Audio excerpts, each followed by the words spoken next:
আল্লাহ রাব্বুল আলামিন পবিত্র কোরআনুল কারীমের মধ্যে বলেছেন সূরাতুল আহজাবের মধ্যে বা'দা আউযু বিল্লাহি মিনাশ শাইতানির রাজীম ইয়া আইয়ুহাল্লাযীনা আমানু হে মুমিনগণ ইত্তাকুল্লাহ তোমরা আল্লাহকে ভয় করো ওয়া কুলু কাওলান সাদীদা এবং স্পষ্ট করে সরাসরি খোলামেলা কথা বলো ওয়া কুলু কাওলান সাদীদা সোজা কথা বলো, সোজা সাপটা কথা বলো। তাহলে কি হবে? ওয়া কুলু কাওলান সাদীদা ইউসলিহ লাকুম আমালাকুম। যদি এই কাজগুলো করো, ঈমান আনো, তাকওয়া অবলম্বন করো, সরাসরি সত্য কথা বলো, খোলামেলা কথা বলো, তাহলে ইউসলিহ লাকুম আমালাকুম, আমি আল্লাহ তোমাদের সব আমলগুলোকে সংশোধন করে দেব ইনশাআল্লাহ। ওয়া ইয়াগফির লাকুম যুনুবাকুম, একই সাথে তোমাদের সমস্ত গুনাহগুলো মাফ করে দেব ইনশাআল্লাহ। ওয়া মান ইউতিইল্লাহ ওয়া রাসূলাহ, যে ব্যক্তি আল্লাহ এবং তার রাসূলের আনুগত্য করে, যে ব্যক্তি আল্লাহ এবং তার রাসূলের আনুগত্য করে, ফাকাদ ফাযা ফাওজান আযীমা, সে ব্যক্তি মহান সাফল্য অর্জন করলো। সুবহানাল্লাহ। তো আমরা এখন কথাবার্তা যখন বলবো, খোলামেলা কথা বলবো ইনশাআল্লাহ। এর আগে আমাদেরকে ইমানদার হতে বলা হয়েছে এবং তাকওয়া অবলম্বন করতে বলা হয়েছে। আর এই তাকওয়া সম্পর্কে নবী সাল্লাল্লাহু আলাইহি ওয়াসাল্লাম বলেছেন, আত-তাকওয়া হাহুনা, তাকওয়া হচ্ছে এখানে। এই বলে তিনি তার বুকের দিকে 3 বার ইশারা করেছেন, আত-তাকওয়া হাহুনা, আত-তাকওয়া হাহুনা, আত-তাকওয়া হাহুনা, অর্থাৎ তাকওয়া এখানে, তাকওয়া এখানে, তাকওয়া এখানে। অর্থাৎ তাকওয়া হচ্ছে কলিজার ভিতরে, অন্তরের ব্যাপার। কে কত বড় মুত্তাকি এটা তার লেবাস পোশাক দিয়ে প্রমাণ হবে না, তার রাজনৈতিক ক্ষমতা দিয়ে প্রমাণ হবে না, তার অর্থনৈতিক ক্ষমতা দিয়ে প্রমাণ হবে না, তার দাড়ি টুপি পাগড়ি জুব্বা দিয়েও প্রমাণ হবে না কে কত বড় মুত্তাকি। কে কত বড় মুত্তাকি এবং পরহেজগার ব্যক্তি এটা শুধুমাত্র আল্লাহ পাক জানেন। এখন চলমান যে প্রেক্ষাপট চলছে, এই প্রেক্ষাপটে আমাদের জন্য একটা গুরুত্বপূর্ণ সূরা আছে। এই সূরাটার উপরে আমরা সংক্ষিপ্ত কিছু আলোচনা করে আপনাদেরকে মৌলিক কিছু শিক্ষা ব্যাখ্যা করার চেষ্টা করব ইনশাআল্লাহ আযজা ওয়া জাল। ওয়া মা তাওফীকি ইল্লা বিল্লাহ আলাইহি তাওয়াক্কালতু ওয়া ইলাইহি উনীব। তার আগে আমাকে বলেন, দুটো প্রশ্ন করব আগে। আল কোরআনের জন্য জীবন দিতে চান কারা কারা? ব্যাস, এবার হাত নামান। হাত উঠে গেছেন মাশাআল্লাহ 100%, তাই না? এবার দ্বিতীয় প্রশ্ন শোনেন, আল কোরআন বিশুদ্ধ করে তেলাওয়াত করতে পারেন কতজন? আলহামদুলিল্লাহ, হাত নামান। এবার আমাকে বলেন, আল কোরআনুল কারীম জীবনে অন্তত একবার খতম করেছেন কতজন? মাশাআল্লাহ, 4। আল কোরআনের অর্থগুলো পড়ার চেষ্টা করেছেন কতজন জীবনে? মাশাআল্লাহ, মাশাআল্লাহ। জীবনে অন্তত একবার আল কোরআনের তাফসীর ঘাটাঘাটি করেছেন কতজন? আচ্ছা, আমরা যে প্রশ্নগুলো করলাম সেখানে একটা বিষয় স্পষ্ট, যে কোরআনের প্রতি আমাদের আবেগের কোনো কমতি নাই। কোরআনের প্রতি আমাদের আবেগের কোনো কমতি নাই। আমরা কোরআনের জন্য জীবন পর্যন্ত দিতে প্রস্তুত, রাজি আছি, তাই তো? কিন্তু দুঃখের বিষয় হচ্ছে আমাদের মধ্যে বেশিরভাগ মানুষই কোরআন তেলাওয়াত করতে পারে না। তো যে জাতির প্রত্যেকটা ঘরে ঘরে একজন করে হাফেজ বা একজন করে আলেম তৈরি হচ্ছে না, সেই জাতির মাধ্যমে আল্লাহর জমিনে কোরআনের বিধান বাস্তবায়ন কতটুকু হতে পারে এটা আপনারা চিন্তা করবেন। একটা নিয়াত করি আমরা আজকে, যে আমাদের মধ্যে এমন কোনো ব্যক্তি যেন না থাকে যে বিশুদ্ধ করে কোরআন তেলাওয়াত করতে পারে না, আল্লাহ তাআলা কবুল করেন আমি। তাহলে আমরা নিয়াত করছি আগামী রমজান মাস আসার আগেই ইনশাআল্লাহ আমরা আল কোরআনের বিশুদ্ধ তেলাওয়াত শিখবো ইনশাআল্লাহ। যারা কোরআন তেলাওয়াত করতে জানি তারা কমপক্ষে 1 পারা মুখস্থ করবো ইনশাআল্লাহ। রাজি আছেন? আচ্ছা, আর যারা আমরা হাফেজে কোরআন আছি মাশাআল্লাহ, আমরা আল কোরআনের ভাষা, আল কোরআনের ব্যাকরণ, আল কোরআনের তাফসীর শিখবো ইনশাআল্লাহ।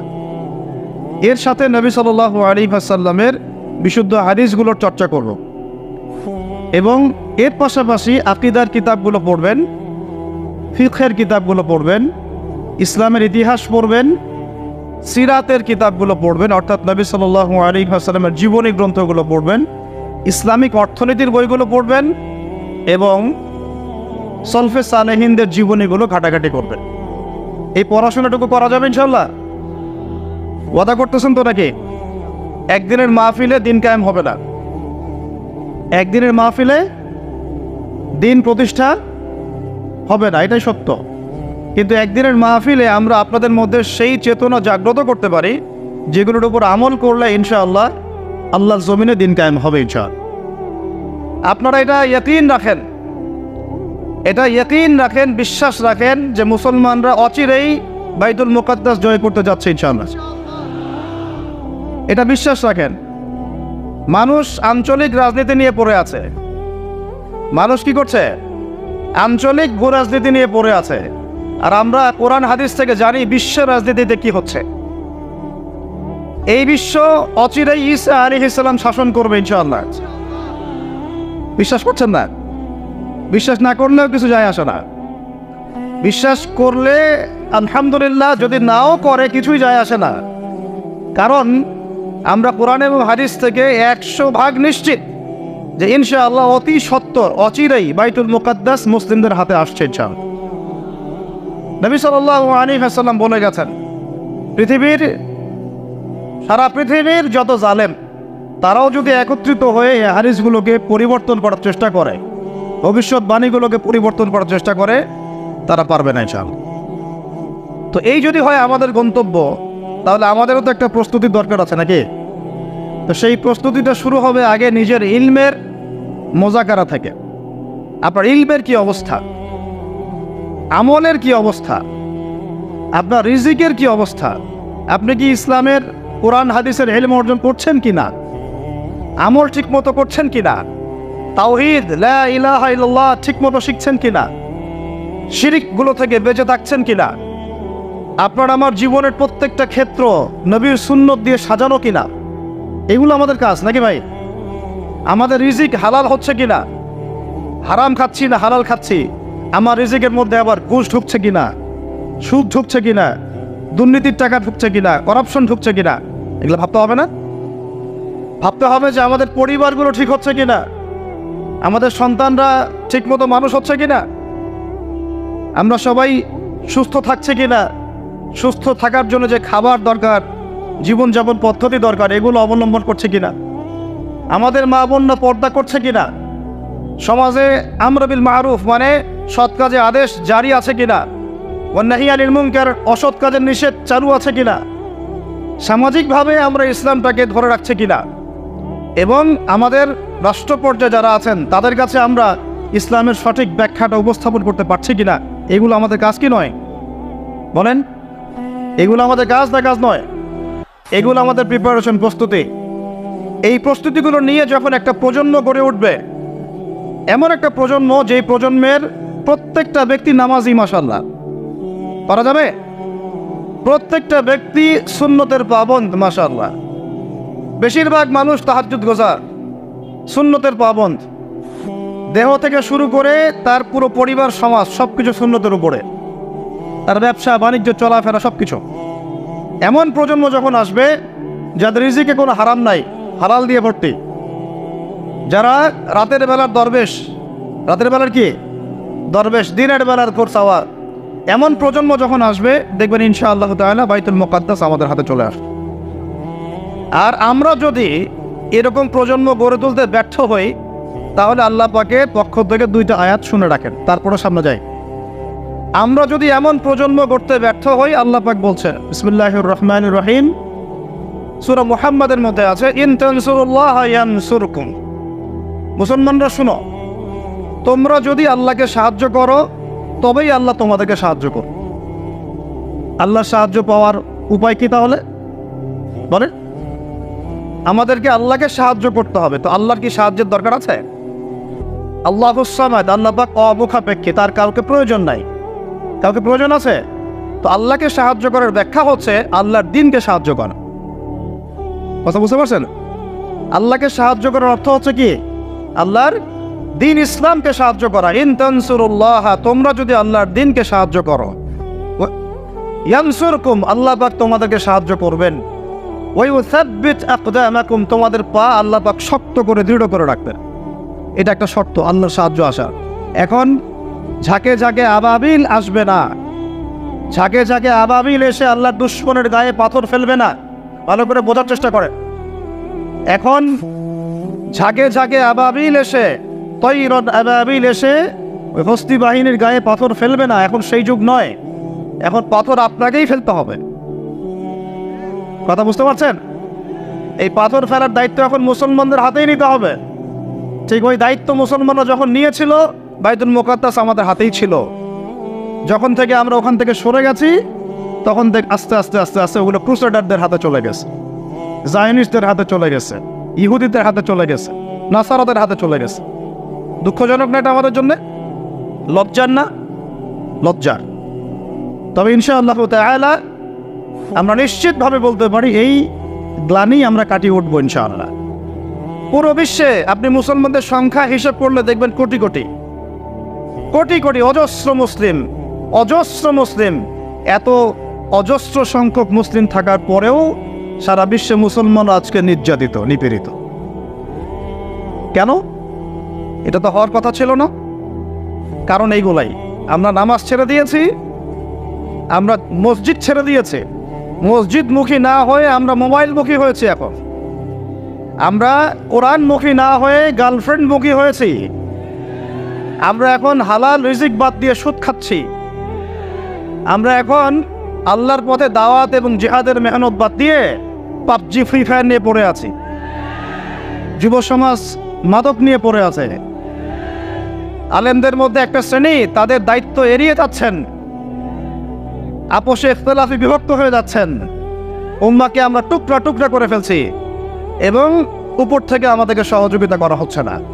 এই সার্বিক বিষয়গুলো যখন একত্রিত হয়েছে, তখন উম্মতের উপরে গ্লানি, লাঞ্ছনা নেমে এসেছে। আমরা চাই না এটা আমাদের উপর থাকুক, ইনশাআল্লাহ থাকবেও না। আমি বলছি কখন থাকবে না? যখন আমরা আল্লাহর দিনকে সাহায্য করব। এখন একজন ভাই নামাজই পড়ে না, সে কি আল্লাহর দিনকে সাহায্য করতে পারবে? একজন ভাই কোরআন তেলাওয়াতও করতে পারে না, সে কি আল্লাহর কোরআনের দাওয়াত মানুষকে দিতে পারবে? একজন ব্যক্তি সুন্নতের উপর আমল করছে না, সে কি মানুষকে সুন্নতের দিকে ডাকতে পারবে? একজন ব্যক্তি হালাল খায় না, সে কি হালাল অর্থনীতি নিয়ে কথা বলতে পারবে? একজন ব্যক্তি জানেই না, বোঝেই না ইসলামিক রাজনীতি কি জিনিস, তার দ্বারা কি আপনি একটা সভ্য রাষ্ট্র পাবেন? কোশ্চিন কালেও না, কোশ্চিন কালেও না। যতদিন পর্যন্ত একজন ওমরের মতো শাসক না আসছে, আপনি সমাজ থেকে এই দুর্নীতি, করাপশন, অন্যায়, অবিচার রোধ করতে পারবেন না, কোশ্চিন কালেও। হাজার চেষ্টা করে নেন, ওমরের মতো একজন মানুষ যতক্ষণ না আসছে, সমাজের এই গ্লানি কখনো কেটে উঠবে না। ছোট থেকে ছোট, বড় থেকে বড়, প্রত্যেকটা পদে পদে আমরা অন্যায় করছি, অবিচার করছি। একদম সবজিওয়ালা থেকে শুরু করে উচ্চ পর্যায় পর্যন্ত সবাই দুই নম্বরই করার চেষ্টা করছে। ওমর ইবনে খাত্তাব রাদিয়াল্লাহু আনহুর শাসন ব্যবস্থা পুরো দেখবেন, এরপরে চিন্তা করবেন যে আমরা কোন জায়গায় আছি আর আমাদের কোন জায়গায় যাওয়া উচিত ছিল। শতাব্দীর পর শতাব্দী চলে গেল, এখন পর্যন্ত আমাদের হুঁশ ফিরছে না। আর কতগুলো মুসলমানের জীবন গেলে আমাদের হুঁশ ফিরবে? যেদিন আমার বাড়িতে বোম পড়বে ওই দিন হুঁশ ফিরবে, যেদিন আমার বাসায় এসে বোমটা পড়বে ওই দিন হুঁশ ফিরবে, চোখ খুলবে আমাদের। একটা একটা করে ওদের এজেন্ডা ওরা বাস্তবায়ন করেছে। ওদের বলতে কাদের বুঝাচ্ছি এটা আপনারা বুঝে নেবেন। সব কথা সব জায়গায় খোলামেলা বলা যাবে না, এটা আপনারাও বুঝতে পারেন। তবে একটা দিকে ইন্ডিকেট করছি আমি, সেটা হলো পশ্চিমা সভ্যতা। কোন সভ্যতা? যারা যারা সরাসরি মদত দিয়ে এই জারদ ইসরায়েল রাষ্ট্রকে প্রতিষ্ঠা করেছে। এদের একটা এজেন্ডা, তারা পুরো বিশ্বটাকে শাসন করতে চায়, এটা ওদের এজেন্ডা। এই এজেন্ডাটাকে বাস্তবায়ন করার জন্য তারা প্রথমত মুসলমানদের মধ্যে বিভক্তি সৃষ্টি করেছে, তারপরে মুসলমানদেরকে 60-70টা রাষ্ট্রে বিভক্ত করে দিয়েছে, মুসলমানদের খেলাফত ব্যবস্থাকে ধ্বংস করে দিয়েছে, মুসলমানদের অর্থনীতির মধ্যে সুদ চালু করে দিয়েছে।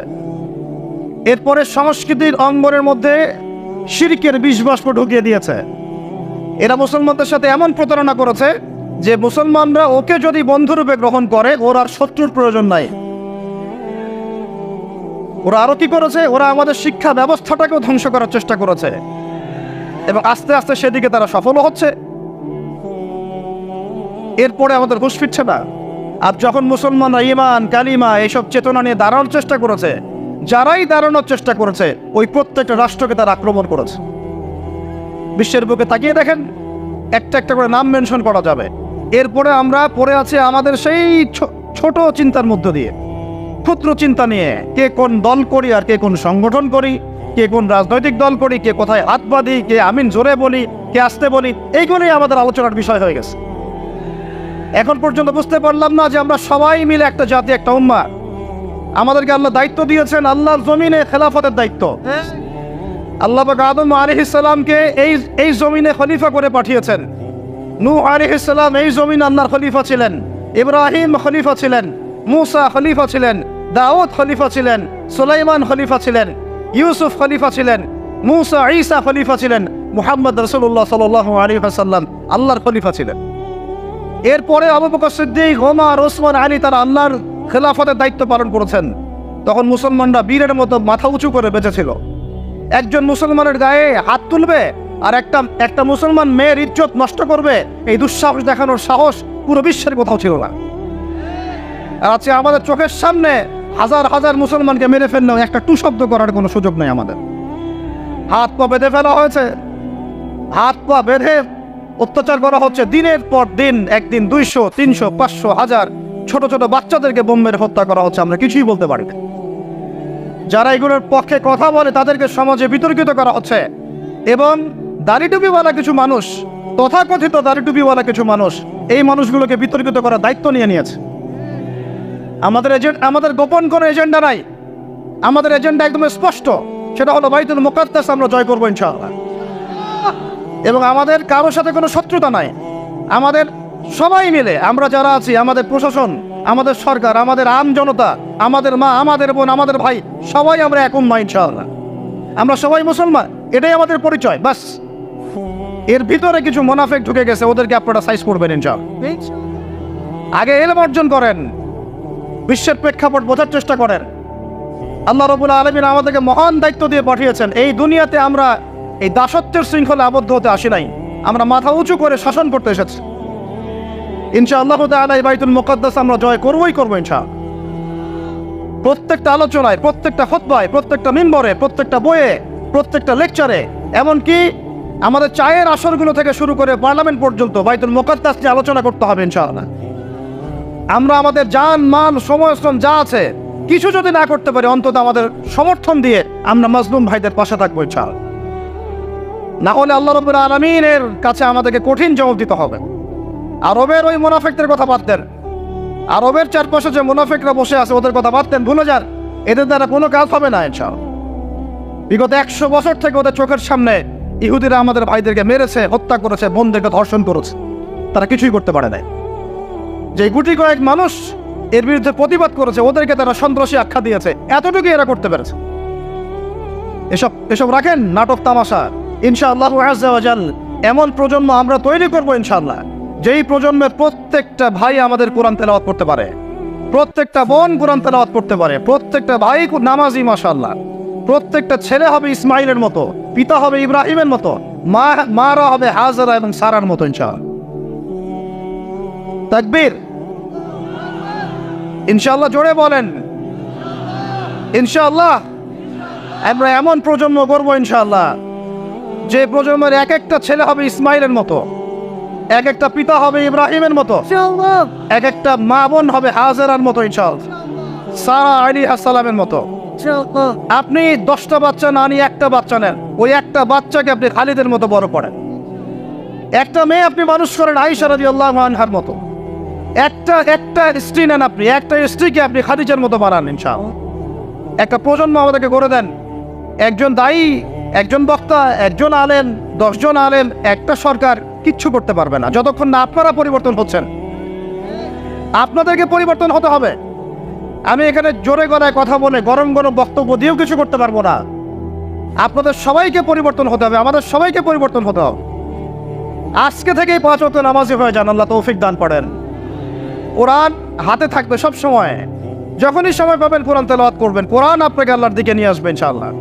সুন্নত থাকবে চেহারা থেকে শুরু করে, দাড়ি ছেড়ে দেন, টাকটুর উপরে কাপড় উঠান। রিজিকের মধ্যে হারাম থাকলে ছেড়ে দেন, সুদ থাকলে ছেড়ে দেন।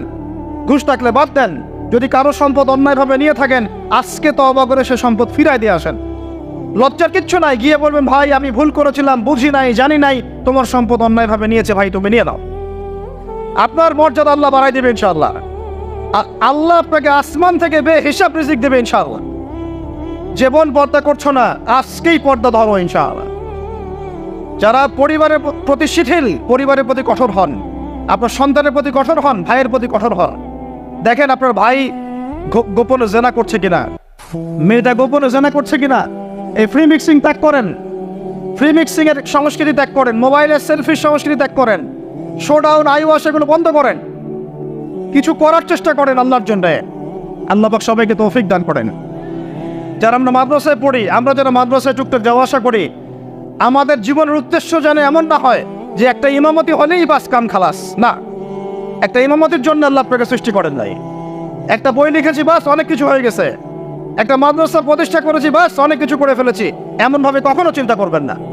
স্বপ্ন বড় করেন, লম্বা স্বপ্ন দেখেন, দীর্ঘ স্বপ্ন দেখেন, বাইতুল মুকদ্দাস পর্যন্ত স্বপ্ন নিয়ে যান, আল্লাহ তৌফিক দান করেন। আর আমরা কোনো বিচ্ছিন্ন জনগোষ্ঠী না, আমরা একা একা কখনো আইন হাতে তুলে নিব না, ঠিক আছে? আমরা একটা পুরো জাতি করবো ইনশাআল্লাহ, ওই জাতিগতভাবে আমরা এগিয়ে যাবো ইনশাআল্লাহ। আল্লাহ পাক আমাদের প্রশাসনকে হেদায়েত দেন, সরকারকে হেদায়েত দেন, আম জনগণকে হেদায়েত দেন, মা বোনদেরকে হেদায়েত দেন, যুবক ভাইদেরকে হেদায়েত দেন। আর আমাদের এক একটা বাচ্চাকে আমরা আবু উবাইদের মতো বড় করবো ইনশাআল্লাহ। আল্লাহ রাব্বুল আলামিন আমাদেরকে বলছেন ওয়াল আসর, এ মুমিনরা সময়ের কসম করে বলছি, আমি আল্লাহ সময়ের কসম করে বলছি। সময়ের কসম কি বুঝি ভাই? সময় আমাদের জীবনের সবচেয়ে ইম্পর্টেন্ট জিনিস। আল্লাহ পাক অহেতুক কোনো বিষয় শপথ করবেন না তো।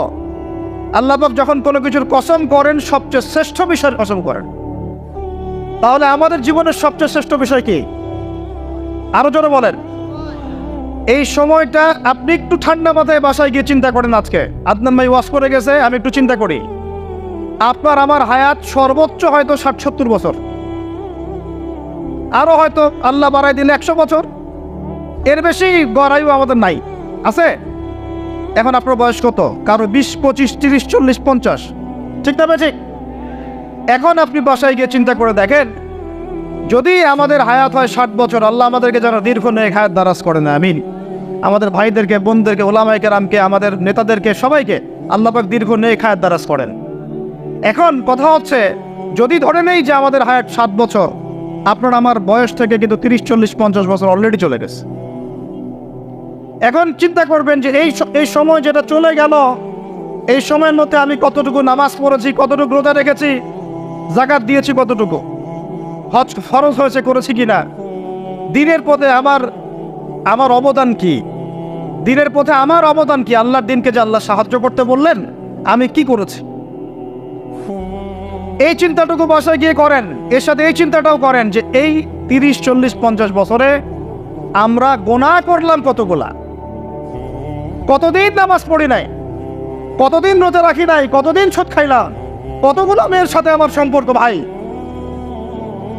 কতগুলো ছেলের সাথে আমি টানকিবাজি করি, দেবর ভাবি, এখন দেবর ভাবি, তারপর শালিদুল্লাহ ভাই, পরকিয়া কত কি চলতেছে। এখন মানুষ লিঙ্গ পর্যন্ত পরিবর্তন করে, নাউজুবিল্লাহ। জেনা, সুদ আর ঘুষ আর ব্যভিচার আর অশ্লীলতার সয়লাভ চলতেছে আমাদের শহরগুলোতে। এই শীতকালের মৌসুম বিভিন্ন জায়গায় ধুম ধারাক্কা গান বাজতেছে, দেখেন না আপনারা? শোনেন, যখন মানুষ ধার্মিক হয় তখন সমাজটা এরকম হয়। আপনি মনে করছেন নামাজ তো আমি 5 ওয়াক্ত পড়ি, আমার তো কোনো সমস্যা নাই, রোজা তো আমি রাখি, কোনো সমস্যা নাই, সৎ কাজে আদেশ তো করতেছেন, অসৎ কাজের কোনো নিষেধ নাই, তখন সমাজটা কেমন হবে জানেন? সমাজটা হবে এমন, মসজিদে নামাজও হবে, পাশে পিকনিকের এরকম ঢোল তবলা বাজবে। কারণ সৎ কাজে আদেশ তো আপনি করছেন, অসৎ কাজে নিষেধ নাই। সমাজ পরিবর্তন হবে তখনই যখন সৎ কাজের আদেশের সাথে সাথে বলেন অসৎ কাজে নিষেধও থাকবে। অমুসলিমরা কি করে করুক ওইটা দেখার দায়িত্ব আমাদের না। মুসলমানের সন্তানরা যেন কখনো এরকম ঢাকঢোল না পিটায়, সারা রাত জেগে এগুলা করবা, মানুষের ঘুম নষ্ট, হার্টের পেশেন্ট আছে, এইটা আছে, ওইটা আছে। সামাজিক প্রতিবাদ করবেন, একদম সামাজিকভাবে প্রতিবাদ করবেন এগুলা। এগুলো বন্ধ না করতে পারলে আমাদের সমাজের নূর নষ্ট হয়ে যাবে। এখন যে কথাটাই আসেন, এই 60-70 বছরে কত পাপ করেছে হিসাব নাই। এই পাপগুলো লিস্ট করেন, দেখেন চোখ দিয়ে পানি ঝরতে থাকবে। আমার কথায় নারাজ হচ্ছেন? এই পাপগুলো লিস্ট করেন, চোখ দিয়ে পানি ঝরবে, আল্লাহ আমাদেরকে মাফ করে দেন। সবাই বলি আমিন। কত কবিরা গুনাহ হয়েছে, কত সগীরা। তবে সন্তুষ্টির কথা এটাই, যদি এটা উপলব্ধি হয় যে না ভুল হয়ে গেছে, আপনি ওযু করে আসেন, 2 রাকাত নামাজ পড়েন, আল্লাহর কাছে ইস্তিগফার পড়েন, বলেন আস্তাগফিরুল্লাহ আল্লাযী লা ইলাহা ইল্লা হুয়াল হাইয়ুল কাইয়্যুম ওয়া আতুবু ইলাইহি। আল্লাহ পাক এক মুহূর্তে আপনার সব পাপ তো মাফ করে দিবেনই, সব গুনাহকে নেকি দিয়ে পরিবর্তন করে দিবেন ইনশাআল্লাহ। এখন শোনেন, সময়ের কসম বলতে আল্লাহ কি বুঝিয়েছেন ভাই আমার সাথে বলেন? সময়ের গুরুত্ব, সময়ের, আরো আসতে বলেন, গুরুত্ব সময়ের। ওয়াল আসরি মানে সময়ের কসম, মানে সময়ের গুরুত্ব। আমাদেরকে সময়কে গুরুত্ব প্রদান করতে হবে। আল্লাহ পাক তৌফিক দান করেন। আজকে বাসায় কি করব? হায়াতের হিসাব নিব, কি করেছি এত বছরে, আর কি পাপ করেছি। পাপগুলোর কথা মনে পড়লে তওবা করে ফিরে আসবো ইনশাআল্লাহ। আল্লাহ পাক তৌফিক দান করেন। আর এখন বাকি সময়ে যতটুকু হায়াত আমাদের বাকি আছে, আমাদের কি কর্তব্য বলেন ভাই? আমরা কই যেভাবে জীবনযাপন করছি এইটুকুই করব, না আমাদের আরো কোনো কর্তব্য আছে? কথা কি বোঝা যায় না? যায় না। আমাদের কর্তব্য কি বলেন? 1 নাম্বার, আমরা নিজেরা আগে আল্লাহ পাকের কোরআন এবং নবীর সুন্নতের উপর আমল করবো ইনশাআল্লাহ, রাজি আছি? 2, আমাদের পরিবারকে এর উপরে প্রতিষ্ঠা করবো ইনশাআল্লাহ, রাজি আছি? 3, আমাদের সন্তানদেরকে কোরআন সুন্নাহ অনুযায়ী বড় করবো ইনশাআল্লাহ, রাজি আছি? 4, আমাদের অর্থনীতি হবে হালাল কোরআন সুন্নাহ ভিত্তিক, রাজি আছি? 5, আমাদের শিক্ষা হবে কোরআন সুন্নাহ ভিত্তিক, রাজি আছেন? আমাদের সামাজিক যে সিস্টেম এটা হবে কোরআন সুন্নাহ ভিত্তিক, রাজি আছেন? এর উপরে আমি গেলাম না। সমাজ পরিবর্তন হলে উপরটা এমনি পরিবর্তন হয়ে যাবে ইনশাআল্লাহ, অটোমেটিক্যালি। ওয়াল আসরি, সময়ের কসম। আরেকটা বিষয়, সময়ের কসম বলতে আল্লাহ পাক এটাও বুঝিয়েছেন, একটু অতীতের দিকে তাকায় দেখেন। কোন দিকে? অতীতের দিকে, পাস্টের দিকে তাকান, অতীতের দিকে তাকান। যুগ যুগ ধরে একটা সুন্নতের দিকে আপনি তাকান, যে পৃথিবীর শুরু থেকে কিয়ামত পর্যন্ত আল্লাহ পাকের একটা সুন্নত আছে। আল্লাহর সুন্নত কি? আল্লাহর সুন্নত এটা, প্রত্যেক যুগে যুগে যে বা যারাই আল্লাহর বিধান মেনে চলেছে, আল্লাহ পাক তাদেরকে দুনিয়াতেও সমৃদ্ধি দিয়েছেন, পরকালে জান্নাত দিয়েছেন, সুবহানাল্লাহ। আর দুনিয়াতে প্রত্যেক যুগে যুগে যে বা যারাই আল্লাহর বিধান মানে নাই, রাসূলের বিধান মানে নাই, আল্লাহ দুনিয়াতে লাঞ্ছিত করেছেন, পরকালে জাহান্নাম দিয়েছে। বলেন নাউজুবিল্লাহ।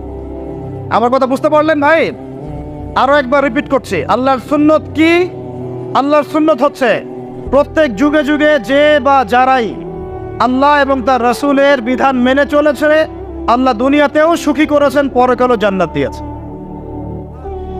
প্রত্যেক যুগে যুগে যে বা যারাই দুনিয়াতে আল্লাহ এবং তার রাসূলের বিধান মেনে চলে নাই, দুনিয়াতেও লাঞ্ছনা, পরকালেও বলেন লাঞ্ছনা। এখন একটা এক্সাম্পল দেই, নূহ আলাইহিস সালামের যুগ দেখেন, যারা আল্লাহর বিধান মেনেছে আল্লাহ নাজাত দিয়েছেন, মানে নাই ডুবিয়ে মেরেছেন, ঠিক আছে কথা? মূসার যুগ দেখেন আলাইহিস সালাম, আল্লাহর বিধান মেনেছে, বনু ইসরাইলকে নাজাত দিয়েছেন, মানে নাই ফিরআউনকে ডুবায় মেরেছেন। দেখেন আপনি শুআয়বের কওমকে দেখেন, শুআয়ব আলাইহিস সালামের কওম, কওমে মাদিয়ান, আল্লাহর বিধান মেনেছে, যারা আল্লাহ পাক নাজাত দিয়েছেন, মানে নাই ভূমিকম্প দিয়ে ধ্বংস করেছে। কওমে লূত, কিছু মানুষ বিধান মেনেছে, আল্লাহ নাজাত দিয়েছেন, মানে নাই, আল্লাহ রাব্বুল আলামিন লূত আলাইহিস সালামের কওমকে একদম আসমানে উঠিয়ে পাথর নিক্ষেপ করে হেতলা করে আবার উল্টা দিকে দাফন করে দিয়েছেন, নাউজুবিল্লাহ। এদের পাপ ছিল, ওটা সমকামী ছিল, সমকামী, যে সমকামীটা এখন ছড়িয়ে পড়ছে আপনাদের মধ্যে, নাউজুবিল্লাহ। আল্লাহ পাক আমাদেরকে হেফাজত করে। একইভাবে নবী সাল্লাল্লাহু আলাইহি ওয়াসাল্লামের যুগ তাকান, এই যে আবু জাহেল, আবু লাহাব, উতবা, শাইবা, রাবিআ, এরা আল্লাহর বিধান মানে নাই, আল্লাহ ধ্বংস করেছেন। আবু বকর, ওমর, ওসমান, আলী রাদিয়াল্লাহু আনহু আজমাইন, তারা মেনেছেন, আল্লাহ দুনিয়াতে সমৃদ্ধি দিয়েছেন, পরকালে জান্নাত। বুঝাতে পারলাম কি ভাই? বলে আসরি মানে কি বুঝাতে পারলাম? আল্লাহ পাক এই সময়ের কসম করে বলছেন, হে মানুষ শোনো, ইন্নাল ইনসানা লাফি খুসর, সমস্ত মানুষই ক্ষতির মধ্যে আছে। বলেন নাউজুবিল্লাহ। এখানে আল্লাহ পাক একদম আমভাবে সবাইকে বলছেন, সবাই ক্ষতির মধ্যে আছে। মানুষের ক্ষতি কয় প্রকার? আমার সাথে বলেন, মানুষের ক্ষতি 2 প্রকার। কয় প্রকার? মানুষের ক্ষতি কয় প্রকার? এক, ইহকালীন ক্ষতি। দুই, পরকালীন ক্ষতি। এক, ইহকালীন